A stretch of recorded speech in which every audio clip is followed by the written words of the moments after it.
Hey people, hope you're doing well. I'm Hannah, thanks for joining.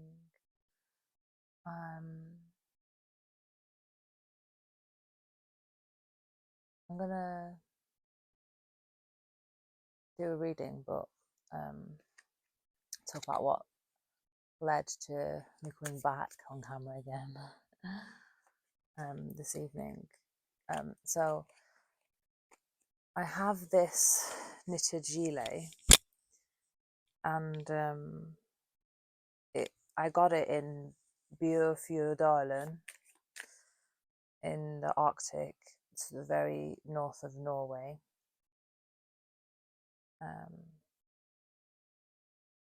And it's knitted. Let's see if you can see it.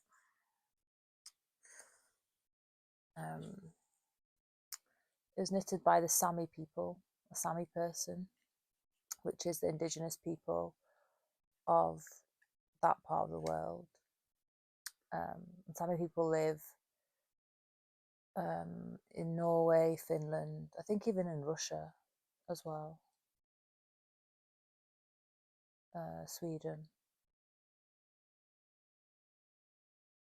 And they're the indigenous people of that land. And basically it's their flag colours. I love it so much. But I just hardly like ever wear it. I wear it like when I feel like I need extra protection, because I feel like it's very protective clothing for me spiritually. I wear it for performances because it has a story and it's protective again. Like it helps me like be centered for my performance. But I haven't like done a gig for a long time. Well, not since 2023. And I just felt like I needed protection because spiritual warfare has been crazy recently, really, really crazy. But I felt like I needed it, especially like this evening. And then what's also strange about this flag is that it's actually quite new in history. I think they only like the Sami people only decided on their flag and created it in the 80s. I think it's as old as me, which is weird. But then it got me thinking that like my people, the Palestinian, like Palestinian people we're not just like the present map of the world, which has been carved out, and most people see it on a map as shit rail. Like my people are not just from that part of the land. We're like the Sami people, where we are from like historically Palestine before the empire,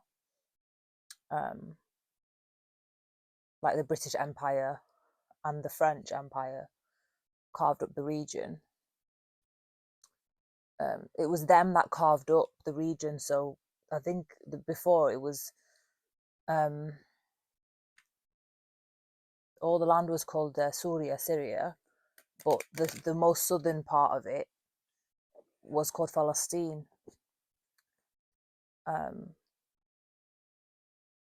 But then the British carved it up into Jordan and Palestine. That the British took that bit, and then the French took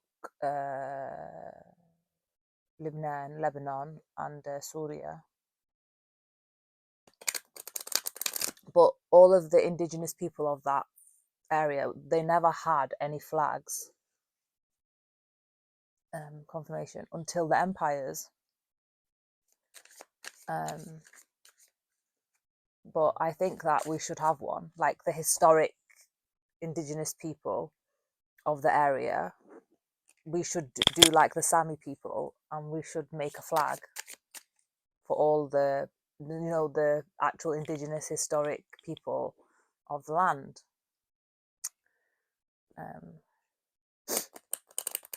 Because the people and everything, the indigenous people, we don't care about flags really. But in a time where all the flags are colonial, really,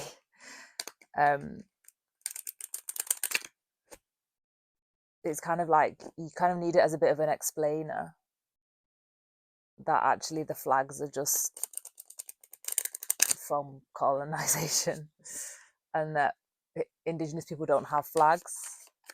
We like in the Palestinians, we have an art form that's ancient. It's like thousands and thousands of years old, and it's called tatrees. And the tatrees patterns, they're very like what's the word? Stolen, like they're stolen, especially for like Christmas and stuff. You'll see tatrees in like lots on Christmas cards, on Christmas jumpers, the patterns anyway. There's a lot of tatrees patterns that's used and like misappropriated by all these big corporations, and never acknowledged. People probably don't even know that it's like rip-offs of tatrees patterns that are from historic, from the Canaanites, basically, of like where I'm from. And the tatrees patterns correlate to like different tribes and different regions, and that's how people identified each other. So we have tatrees as like art to, and like things like that to identify each other. And then there's also like obviously language differs, to help people with different, like the regional dialect and stuff. It's pretty similar between all 11 countries, but there is like variations, and also the different ways of cooking the food. Like there's meals that, like for example, the specific things that are unique to like Gaza, where I'm from, or like things are made like in a different way to where it would be made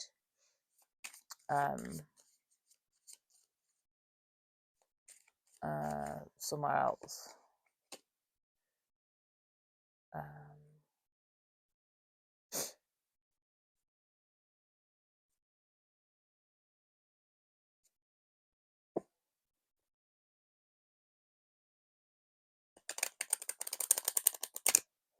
I'm trying to think of it, but like the national dish of like Jordan, I can't even remember the name of it,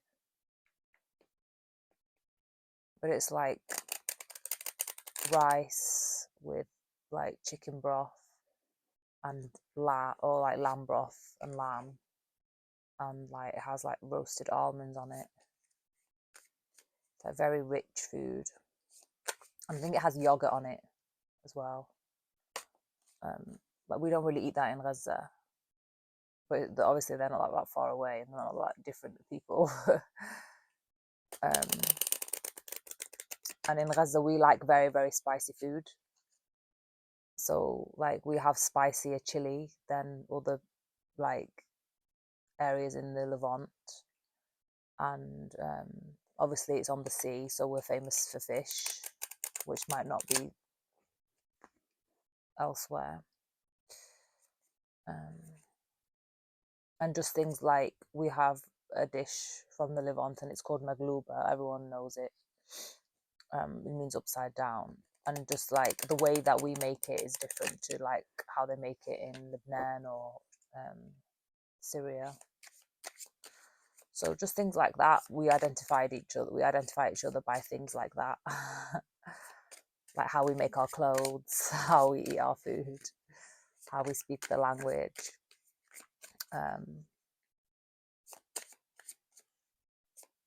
But not by a flag. But I just think it's actually quite cool that the Sami people decided that they wanted to have a unified flag just for them. It was very remote, like where the Sami people live, where I saw them. like where I was as well, it was like 4 or 5 kilometer run to the nearest shops, and there wasn't even that many shops. It was like a couple of shops and like a petrol station.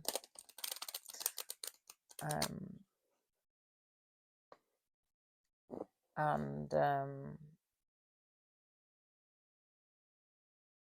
yeah, it was like more than, like, it was almost 2 hours away from the nearest airport. Like where I had to get the plane. It's like 2 hour drive almost to get to where it was. And there was more moose and reindeer than people there. And like I went, I think it was in 2017, in the summertime for 24-hour daylight, 24-hour summer solstice daylight.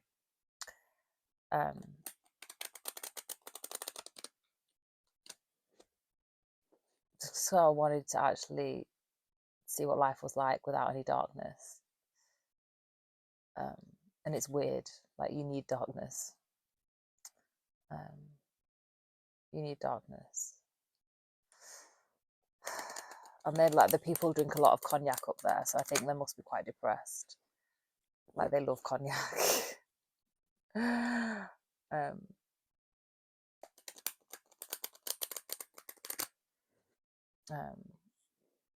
it's weird because they must have darkness a lot, being that far up north. But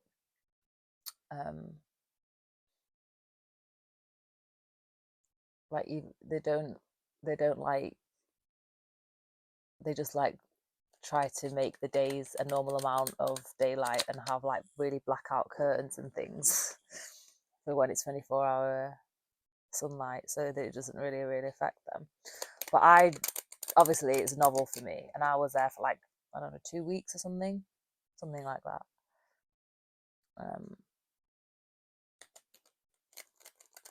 And I wanted to like go out and stay up and like not see the sun go below the horizon. So I like was out and about, and I did like wacky things, like go out on runs a lot when it was like midnight.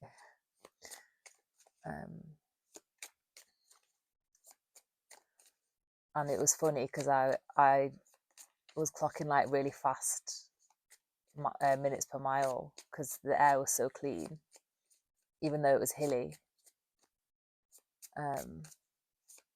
which was just so, I want to run in air that clean all the time. It just felt like such a luxury, and it was like so easy to breathe. I've never actually, like, I thought the runs would be super hard because it is quite hilly there. And I wasn't really doing more than like 6 miles or anything like that. But no, they just felt really easy because I could breathe and the air was clean. So it's weird how stuff like that makes such a difference. And then one day I went out fishing. Like I stayed with like a retired couple, like they were quite old. I had a caravan on their front lawn. And one day I went out fishing with the husband, and it was quite an average catch, like loads of small fish. And then I caught this massive cod. I had to tell, like it was like, I don't know, probably as wide as a single bed or something like that. It was big.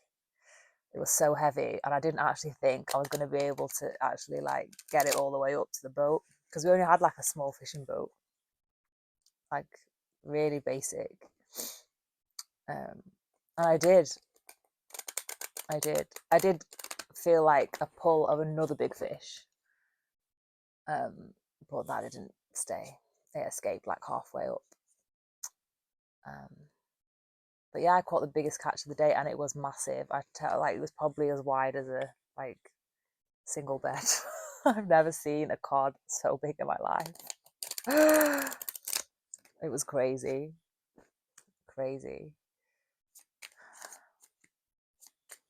Like a kid's bed, you know.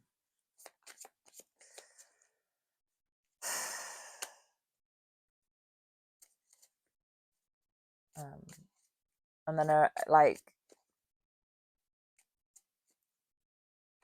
I remember the guy saying as well, that he was happy that that fish was caught, because it meant that there was fish for us and not just for the cats.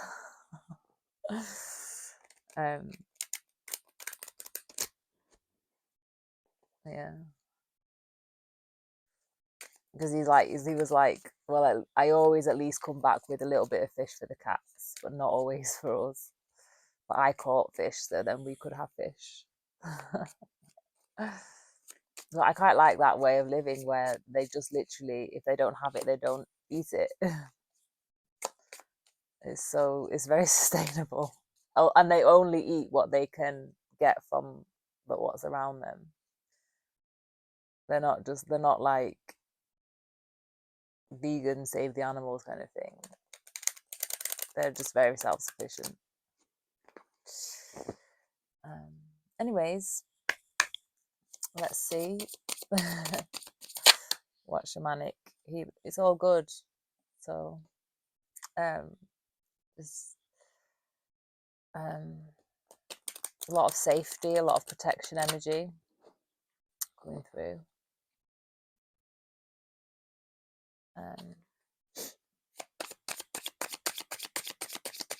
Wholeness, wholesome wholeness as well.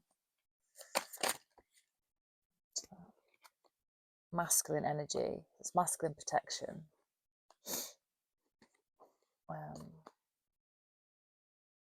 That's too many. It's got the sun on it. Masculine energy.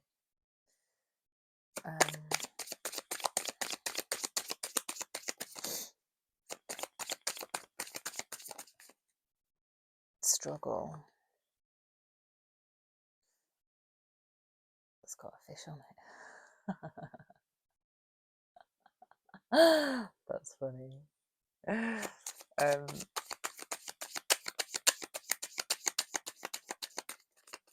Yeah, like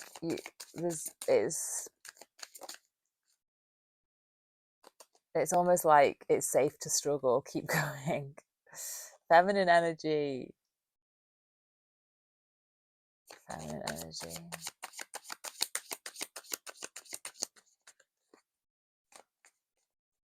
The struggles in between the two. The struggles in between the two.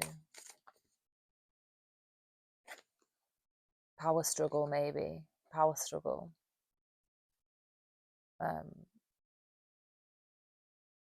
Honoring your energy.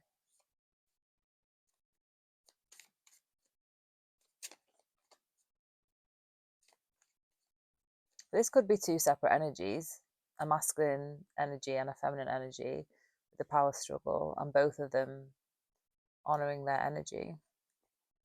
But everything's fine. Like, that's just the way it's supposed to be. Like, it's just a stage that has to be overcome, kind of thing. Like, you have to go through it.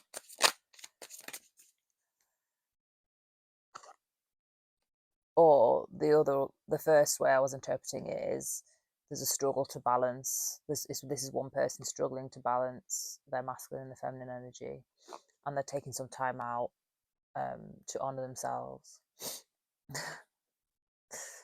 But it's not that, because Reunion of Souls came out. Well, it could be that. It's like reunion within yourself, or it could be reunion within a partnership. Could be both. Growth.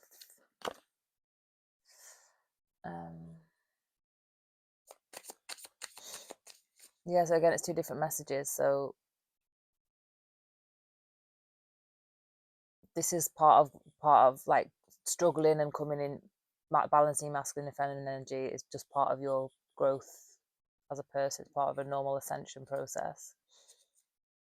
Or the other interpretation is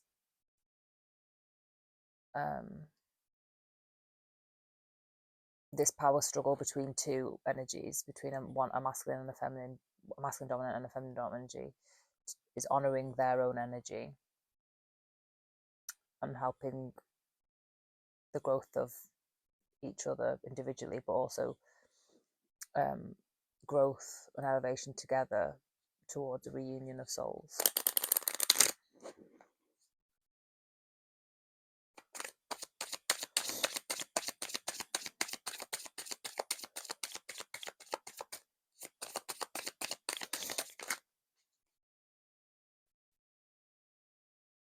Truth. Inner journeys at the bottom.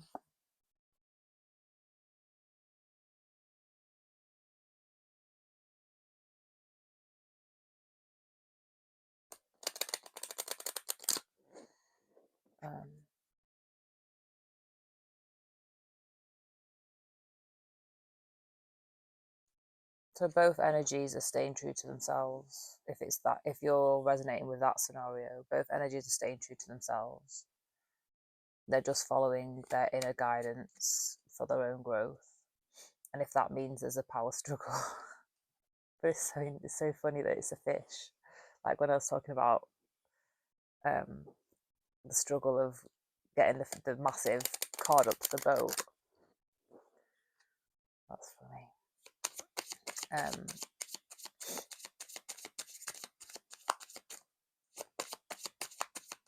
Or if you're on your own and you're trying to balance your internal masculine and feminine, that like you're guided by spirit on your own inner quest, and that's going to grow. And that this, whatever the process that you're on, regardless of which two situations, teachings come out. So it's an opportunity to learn and grow. Like the situation is teaching you something you're supposed to learn from.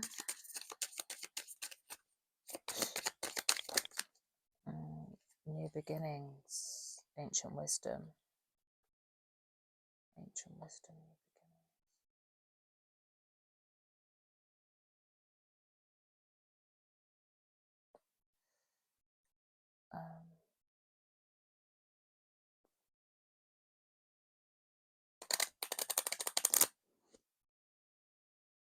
It's almost like, what's this one? Death.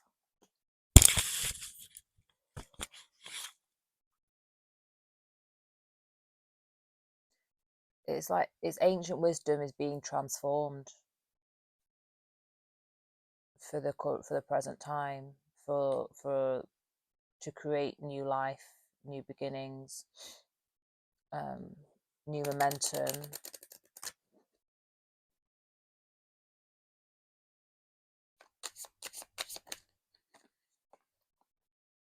Unlimited possibilities. Yeah.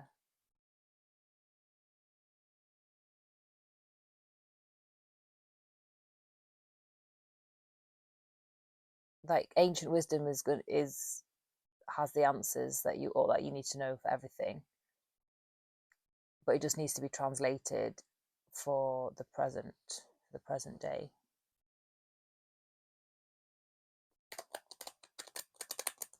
Translated and transformed.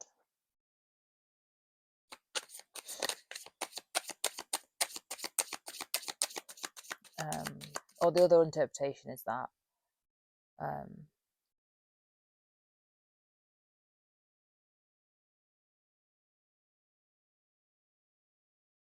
like it could be literally there are unlimited possibilities in that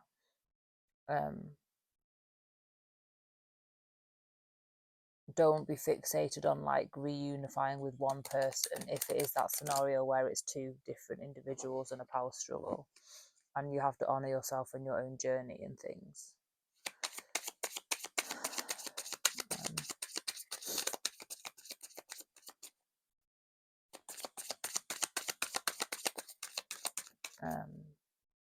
Because the situation does have to transform. Like going back to the past and exploring past lives and things like that is going to help you up to a certain point. but eventually you're going to have to transform what you take from exploring that, transform it, and then unlimited possibility, move into balance. Yeah, move into balance and continue growing. Duality. That, let me just see what, yeah, I want it to be up the right way up.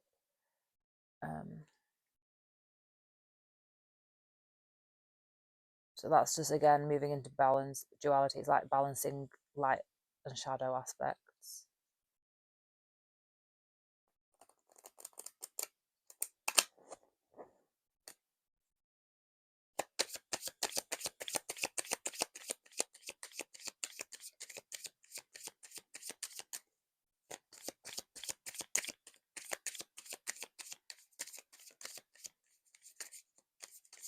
But there must be something, there must be a reason why I had to tell you that story about like going on explorations and stuff. So it must be something in there about like, don't be afraid to go and explore. Like I had to go and explore 24-hour daylight to have a different perspective of like what darkness means, and like have a different appreciation of the value of darkness. So maybe there's something like that that you would benefit from doing, to go and really delve deeper into darkness or light, and to like shift your perspective on how you view it, and then how you kind of engage with it afterwards. How you balance, how you kind of engage, but also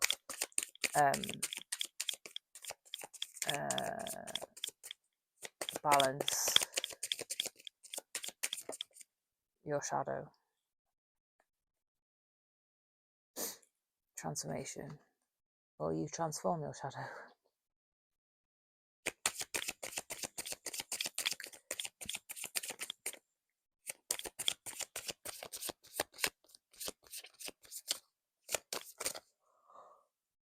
Oh my god. Just transmuting energy when are you on like that? Sexual energy.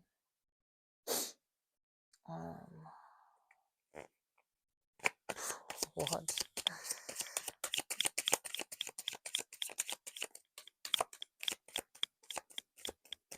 Just tell me more. Tell me more. Tell me more.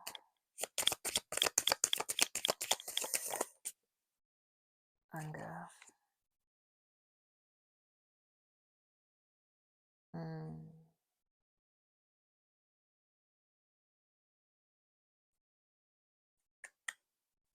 Somebody might be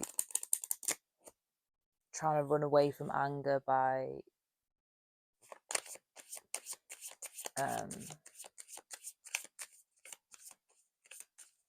engaging in like, I don't know what to say, so it's okay for YouTube, but my video is 18 plus anyway, but engaging in spicy activity.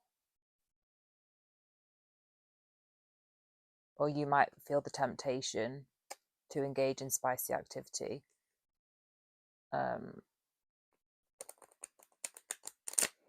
as a way to run away from your anger, as opposed to deal with it in a more healthy way. What's that? Ascension. So you can actually ascend out of being in that place where you use sex for running away from your emotions. Ascend out of that place. I don't know who that's for, like, as in, I don't know if it's the masculine or the feminine energy, if it's two people in the situation. Joy.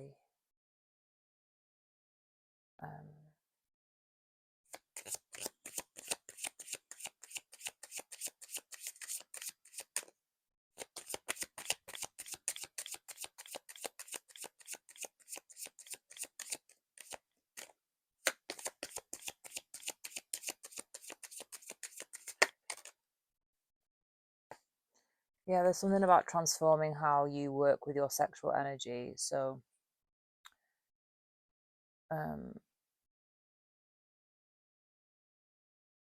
you elevate it out of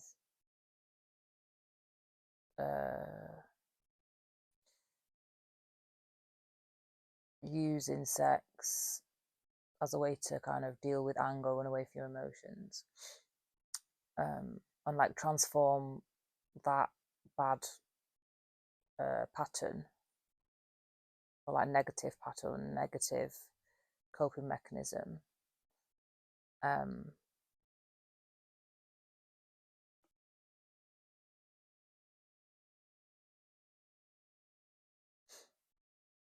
by better understanding and working better with your shadow and your light, integrating them, bringing them to balance, not being afraid of your emotions, so you can actually live in joy and let go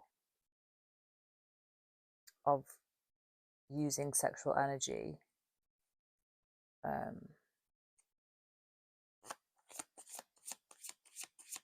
to run away from yourself, because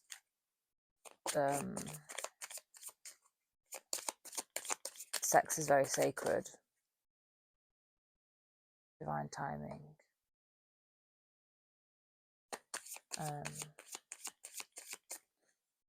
So maybe if this is the story where it's two different people in the situation, maybe that's what's blocking union, because there's one person in the situation that's not got balanced sacral energy.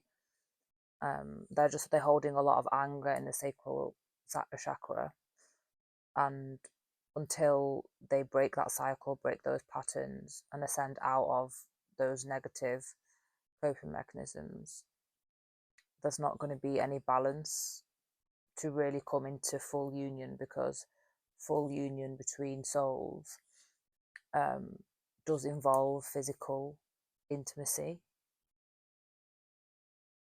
and it's not going to be accepted. So like an elevated twin or a more ascended twin is not going to want to descend to engaging in sexual practices of that nature. So that the one party could be working through that, or you as an individual who's trying to balance masculine and feminine energy for yourself. This could be if you're not really, if you're viewing this reading for you only, not for like as for you and your counterpart or person, or who you believe to be your person is.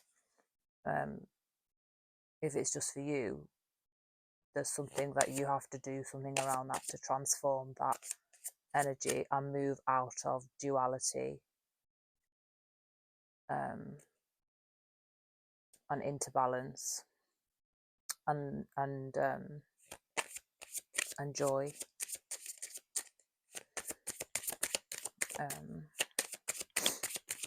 Because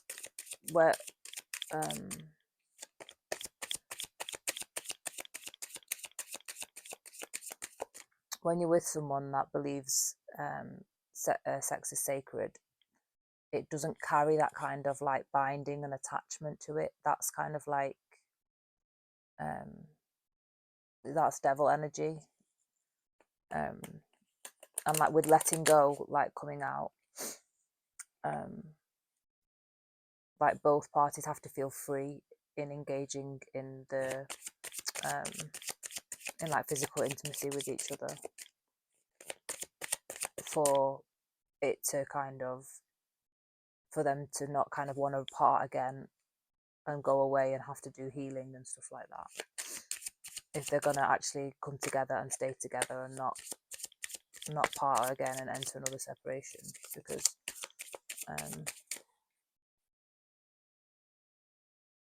psychic development, it's got a swan on it. So yeah, for the partnership to come together and to actually stay monogamous and stay together for life, because swans mate for life, don't they? To actually come together for the lifetime. I think that's the end of the message. Does anything else want to come out?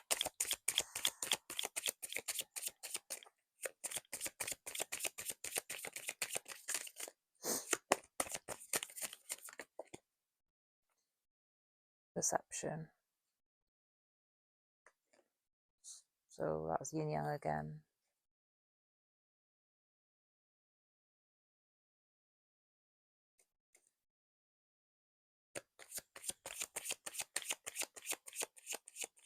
I think that's just about keeping your attitude positive about the situation, like acknowledging that it's a time of learning and a time of healing and a time of growth.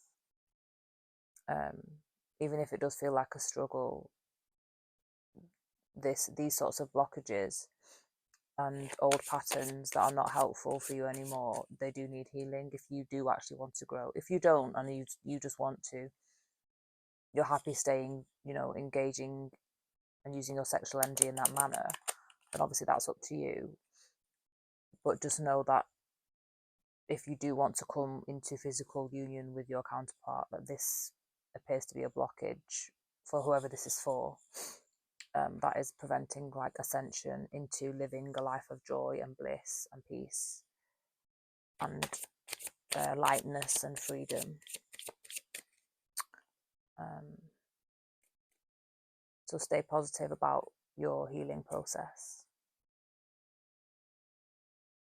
Confirmation. Integration, because you've got to integrate all of this new information.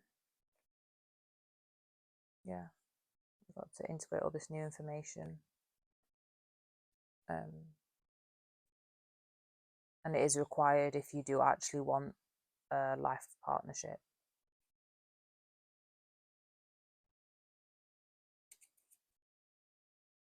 Yeah. Anyway, help me out, do the free things. Thank you for being here. Thank you for staying till the end, if you've stayed this far. And all the ways to support my channel are in the about section. And I'll see you in the next video. Oh, let me do a thing.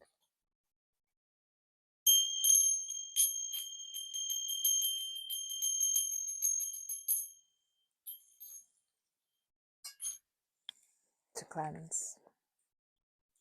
Bye, people.